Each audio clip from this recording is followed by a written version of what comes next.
नमस्कार दोस्तों, मेरा नाम है अंकुर और आप देख रहे हैं मेरा चैनल टेक्नो हेल्थ।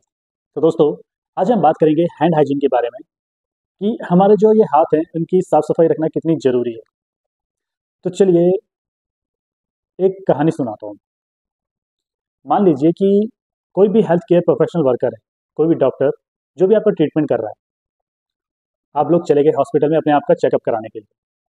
अभी क्या हुआ, डॉक्टर वहाँ पे चेक कर रहा था, एक मरीज आया, जुकाम हो रहा था उसको। तो अभी वो जाकर कोने में गया, छींका, हाथ छू करके छींक दिया उसने ऐसे करके, ठीक है, ऐसे हाथ पोंछ लिया, नाक ऐसे साफ कर लिया, क्लीन करके आगे की, डॉक्टर साहब मेरा जुकाम लग रहा है, मुझे थोड़ा सा सर्दी लग रही है, बुखार हो रहा है। डॉक्टर ने क्या किया, उसकी नब्ज चेक की, हाँ थोड़ा सा तुम्हें बीमारी है, बुखार है, ट्रीटमेंट लिखा, चला गया। सडनली दूसरा पेशेंट आया, डॉक्टर साहब मुझे घबराहट हो रही है, बेचैनी सी हो रही है, जरा आप चेक कर लीजिए। डॉक्टर ने क्या किया, उसको पकड़ा, नब्ज चेक की, ट्रीटमेंट लिखा, चला गया। अब इस सिनेरियो में आपने क्या देखा, जो पहला पेशेंट था उसको जुकाम हो रहा था, उसने अपना नाक वगैरह साफ करके ऐसे क्लीन करके आ गया था, साफ करके चेक करवाने के लिए हमने भी चेक किया, तो उसके जो नाक से जो भी इन्फेक्शन, जुकाम का जो इन्फेक्शन था, खांसी का जो इन्फेक्शन था, वो यहाँ पर भी आ गया, उसके कपड़ों पे भी आ गया था। और हमें पता नहीं था कि उसने ये सब किया है, हमने डायरेक्टली उसको टच करके ट्रीटमेंट लिख के भेज दिया। अब क्या हुआ, वो इन्फेक्शन आ गया मेरे हाथ पे। दूसरा पेशेंट जो आया था, बेचैनी हो रही थी, उसकी भी मैंने नब्ज चेक की थी, और वो जो मेरे हाथ का इन्फेक्शन था उसके हाथ में भी चला गया। तो इस तरह से क्या हुआ, ये हो गया क्रॉस इन्फेक्शन, एक इन्फेक्शन एक जगह से दूसरी जगह ऐसे फैलता गया। तो इसी तरह से बहुत सारी ऐसी ऐसी बीमारियां हैं जो कि इस तरह से फैल सकती है, हवा से, छींकने से, खांसने से, इस तरह के इन्फेक्शन फैल सकते हैं। तो इनको रोकने के लिए क्या किया जा सकता है, हैंड सैनिटाइज किया जा सकता है, अपने हाथों की सफाई की जा सकती है। अगर मान लीजिए डॉक्टर के पास 50 पेशेंट है, तो जल्दीबाजी में उसने हैंड सैनिटाइजर नहीं किया, तो वो क्या करेंगे, वो तो जब जाएंगे तो अपने हैंड सैनिटाइज करेंगे, तब जाके खाना पीना खाएंगे, कुछ भी करेंगे जो भी। बट पेशेंट आ रहे हैं, जा रहे हैं, आ रहे हैं, जा रहे हैं, तो एक का इन्फेक्शन दूसरे को पहुंच रहा है, उसका इन्फेक्शन तीसरे को पहुंच रहा है, ऐसे करते करते क्रॉस इन्फेक्शन बहुत ज़्यादा हो जाता है। तो एज अ पेशेंट आपकी क्या रिस्पॉन्सिबिलिटी होती है, अगर आप किसी हेल्थ केयर प्रोफेशन के पास जाते हैं ट्रीटमेंट के लिए, तो आपकी क्या रिस्पॉन्सिबिलिटी है। जब भी आप उनके पास जाएं, तो आप उनको सबसे पहले कहें कि प्लीज़ अपने हाथों को धो लीजिए, अपने हाथों को सैनिटाइज कर लीजिए मेरे ट्रीटमेंट करने से पहले या फिर मुझे चेक करने से पहले।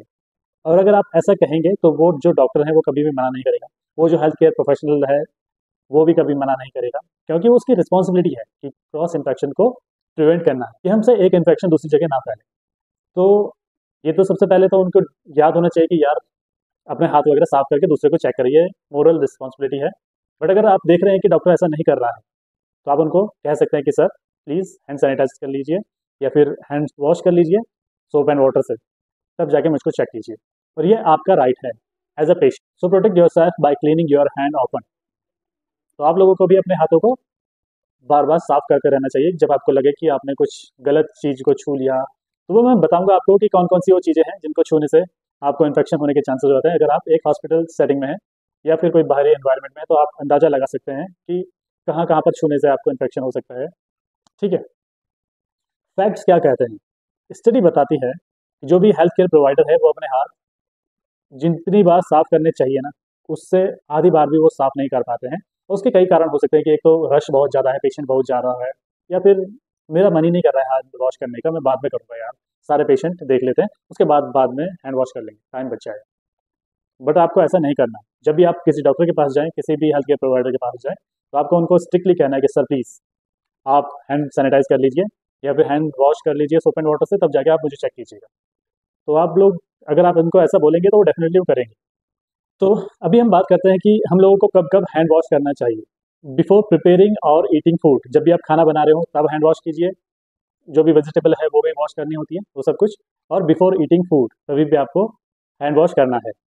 Next, before touching your eyes, nose, mouth, face, इनको छूने से पहले भी हैंड वॉश करने चाहिए, क्योंकि हमारे हाथों में बहुत सारे बैक्टीरिया होते हैं जो कि हमें दिखते नहीं, और यही इन्फेक्शन करते हैं। हमारा पिंपल्स हो जाता है, आँखों में लाल हो जाता है, ठीक है ना, आँखों में खुजली हो जाना होती है, ये सब होता है इन्हीं बैक्टीरिया की वजह से। तो हमें अपने हैंड वॉश करते रहना चाहिए।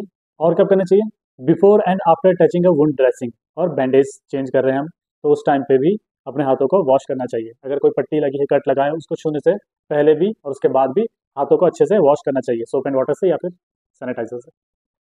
After using a rest room, toilet room, bathroom, तो उसके बाद भी हैंड वॉश करने चाहिए सोप एंड वाटर से। After blowing your nose, coughing and sneezing, उस टाइम पे भी नाक साफ कर रहे तभी भी, खांसी हुई है तभी भी, जुकाम हुआ था छींक दिया है, उसके बाद भी आपको हैंड सैनिटाइज करना चाहिए, हैंड वॉश करना चाहिए। और जब भी आप खांस रहे हो तो कैसे प्रैक्टिस करनी चाहिए, हम कैसे खांसते हैं ऐसे करके खांसते हैं। अब हम ऐसे खांसेंगे तो जो हमारा जो मुंह से जो इन्फेक्शन निकल रहा है वो मेरे हाथों में आ गया, मैंने किसी से हैंडशेक किया, वो इन्फेक्शन मैंने दूसरे को फैला दिया, मैंने चेयर पे हाथ रखा, वो इन्फेक्शन उस चेयर पे आ गया, कोई दूसरा बंदा आके उस चेयर को पकड़ता है, उसको इन्फेक्शन हो गया। बस में ट्रैवल करते करते छू छींक दिया, उसका जो ग्रैब करने के लिए हमारे पास स्टेप रहता है उसको पकड़ा, सारा इन्फेक्शन उस पर आ गया, दूसरा बंदा आया उसने उसको पकड़ा, उस पर भी इन्फेक्शन आ गया। तो हमें क्या प्रैक्टिस करनी चाहिए, तो रुमाल ले लें, रुमाल नहीं है तो हमें कैसे छींकना है, इस तरह से हाथ छू, इस तरह से छींकना है। खांसी हो रही है इस तरह से खांसना है, क्योंकि ये जो एरिया ये बहुत ज़्यादा कम टच होता है इधर उधर, बजाय हमारे हाथ के। मैं यहाँ पे खांसता हूँ, यहाँ पे छींकता हूँ तो मेरे हाथ सब जगह टच हो रहे हैं, इधर उधर दूसरे से मिलाया हाथ, हेलो किया किसी को, कुछ भी, ये चीज़ें सबसे ज़्यादा टच होती हैं। तो इसलिए खांसने के लिए ये वाली प्रैक्टिस आप लोग यूज़ में कीजिए, या फिर एक हैंकी रख लीजिए, ठीक है। और अगर आप एक हॉस्पिटल सेटिंग में हैं, आप हॉस्पिटल में खुद को दिखाने आए हैं, तो उस टाइम पे कब कब आपको हैंड वॉश करना होता है, जब आप किसी पेशेंट को देखने गए तो बेड की रेल्स आपने टच किया, बेड शीट को टच किया, हॉस्पिटल की सरफेस पे हम टच करते हैं, साइड टेबल होती है उसको टच करते हैं, नॉब्स होते हैं, ड्रॉर्स होती है, रिमोट होता है, फ़ोन होता है, उनको टच करते हैं। तो उसके बाद हमें हैंड वॉश करना चाहिए, हैंड सैनिटाइज करना चाहिए, क्योंकि वो बहुत ही ज़्यादा इन्फेक्शियस एरिया होता है हॉस्पिटल का एनवायरनमेंट। तो वहाँ पर आपको हमेशा ध्यान रखना चाहिए कि आप हैंड सैनिटाइजर करें, और अपने डॉक्टर को भी करने के लिए बोलें जब भी वो आपको ट्रीटमेंट के लिए आ रहे हैं। तो हैंड सैनिटाइज़र कैसे किया जाता है उसके लिए मैं वीडियो बना चुका हूँ। हैंड रब कैसे करना है, हैंड स्क्रब कैसे करना है, सर्जिकल हैंड वॉश कैसे करनी है, मेडिकल हैंड वॉश कैसे करनी है, वो सब के लिए मैं वीडियो बना चुका हूँ। तो डिस्क्रिप्शन में जाके आप चेक कर लीजिएगा, तो वहाँ पे आपको सब वीडियो मिल जाएंगे। अगर आप एक हॉस्पिटल में एडमिट हैं, तो जब भी कोई भी हेल्थ केयर प्रोफेशनल वर्कर आए तो उनको कब कब हैंड वॉश करना चाहिए, हैंड सैनिटाइज करना चाहिए। हर एक बार जब भी वो आपको देखने आए तो आप उनसे कह दीजिए कि प्लीज़ हैंड सैनिटाइज कर लीजिए या फिर हैंड वॉश कर लीजिए, तब जाके मुझको चेक कीजिए। उससे क्या होगा, वो लोग 50 लोगों को देख के आ रहे हैं, उन 50 लोगों को इन्फेक्शन आपको नहीं होगा, और ये आपकी सेफ्टी के लिए है। अगर आप उनको कहेंगे कि प्लीज़ हैंड सैनिटाइज कर लीजिए या फिर हैंड वॉश कर लीजिए, और वो डेफिनेटली करेंगे, तभी जाके आपको टच करेंगे, क्योंकि वो उनकी रिस्पॉन्सिबिलिटी है।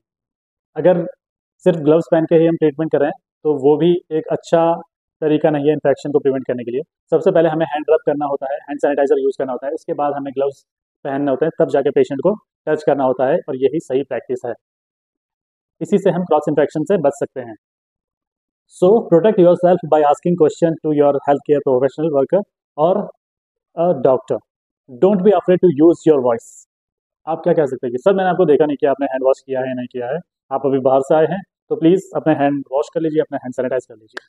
और जो भी आपके साथ में रिश्तेदार आते हैं, आपके दोस्त आते हैं देखने के लिए, उनको भी आप बोल सकते हैं कि प्लीज़ आप लोग भी अपने हैंड सैनिटाइज कर लीजिए, और अपने आप को भी आप बचाएंगे और अपने साथ वालों को भी आप इन्फेक्शन से बचाएंगे।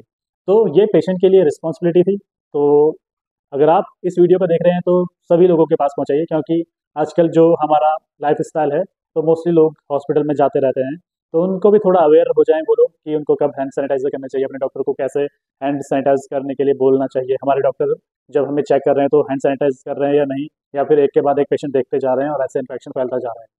तो एक के बाद एक पेशेंट अगर ऐसे जा रहा है तो आपकी रिस्पॉन्सिबिलिटी है कि डॉक्टर को एक बार टोक दो कि प्लीज़ सर हैंड सैनिटाइज कर लीजिए, हैंड वॉश कर लीजिए। जो भी हेल्थ केयर प्रोफेशनल वर्कर है, ये सब की रिस्पॉन्सिबिलिटी है कि हम अपने पेशेंट को अच्छे से टेक केयर करें और क्रॉस इन्फेक्शन से बचा के रखें। तो इतना ही कुछ था इस वीडियो में। उम्मीद है कि आपको ये वीडियो पसंद आया होगा। अगर आपका कोई भी सवाल या सुझाव उसको लेकर, तो आप मुझे कमेंट कर सकते हैं, मैं कोशिश करूंगा कि आपके सभी सवालों का जवाब दे सकूं।